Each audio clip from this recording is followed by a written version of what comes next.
Harold Harefoot was a son of King Cnut and would succeed his father as King of England in 1035, albeit in dubious circumstances, as a rivalry emerged between Harold and his half-brother Arthur Cnut. Harold was born to Cnut and an English woman named Elgifu, whilst Arthur Cnut was born during Cnut's second marriage to Emma of Normandy. Cnut died in 1035 after ruling England for 19 years. He had been a wise and just king, coming a long way from the Viking raids that he had been a part of during his early years. On one occasion, during those early years, Canute had ordered a group of hostages to have their ears and noses cut off, and in other cases castrated, before they were unceremoniously dumped. To the men that young Canute was now leading, after the death of his father, this was a justified and almost praiseworthy show of strength. To those in Anglo-Saxon England, it was an act of horrifying brutality. Canute, however, after taking the throne in late 1016, proved himself to be more than just a brutish Viking, and he grew to become not only one of early England's great kings, but also a king who ruled over the North Sea Empire, as he took control of Denmark and Norway also. Whoever succeeded him had a hard act to follow. Canute died in 1035, and the throne should then have passed to Arthur Canute, who was in Denmark at the time. A meeting was held, and it was eventually agreed that Harold would hold the throne until Arthur Canute had made sure his kingdom in Denmark was secure and peaceful.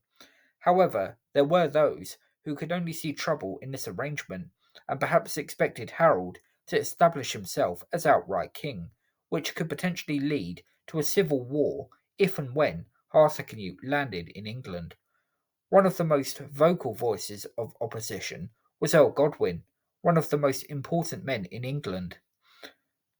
Godwin and the other nobles were quite right to be suspicious of Harold's motives, and Godwin, Emma, and a group of noblemen attempted to resist Harold's attempts to take full control of the country. With Emma staying in Winchester, Godwin and his allies attempted to keep hold of Wessex, but their efforts were ultimately futile, and it was soon clear that Harold would soon become the new King of England.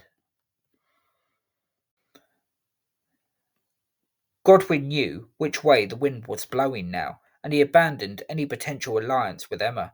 In 1036, a new threat was posed to Harold's fragile kingship and potentially to Godwin as well. This was the arrival in England of two exiles. They were Alfred and Edward, sons of Athelred the Unready, whom Emma had been married to before her second marriage to Canute. She was the mother of Alfred and Edward. The two young men had gone into exile in Normandy with Athelred after his brief deposition in 1013 and had remained there. The two intended to visit Emma in Winchester, but were ambushed by Godwin, who attacked their travelling party, with Alfred forcibly and terribly blinded, dying from his injuries, with Edward just about escaping. Emma sensibly advised her son to return to Normandy. Whilst Godwin may have been the man responsible for this awful act of violence, Harold Harefoot himself would not have been upset at the removal of one potential rival to his throne and the exile of another, and it seems quite likely that Harold himself ordered the attack. Meanwhile, in Denmark, Arthur Canute, already furious at Harold's betrayal, was further outraged by these latest developments. In 1037, Harold was formally recognised as King of England. In the words of the Anglo-Saxon chronicles, Arthur Canute was taking too long in Denmark for the nobles' liking. With Emma having been forced to flee over the English Channel to Flanders, it appeared Harold now had a strong grip on power. Unfortunately, his reign, though brief, was entirely forgettable, and it was largely spent consolidating power.